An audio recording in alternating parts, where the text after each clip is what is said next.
pokażę wam, jak malować do szkoły. Mam błyszczyk. Jedziemy po Margo. Póki moment. Chwila, teraz wrócę i się pomaluję. A wy pooglądajcie TV, które nie włączę wam, bo nie chcę. Wódka! Wódka!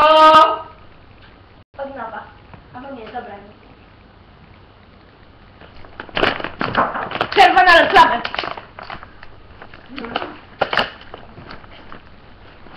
Już dzisiaj mi się wyjątkowo bardzo ładnie udało. A teraz moje koleżanki pokażą, jak malować sobie oczy. Chodźcie.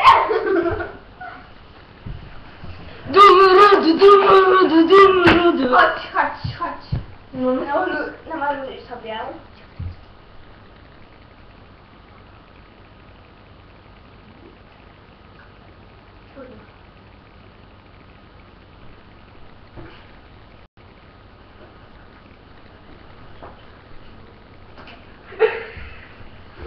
No, to tak się malować.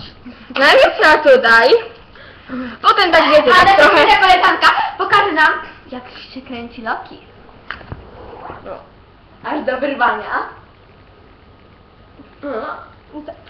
No to właśnie mówiłam. Tutaj jeszcze tak trzeba trochę tak Ty grzyb. wziąć. No to pa! Pa!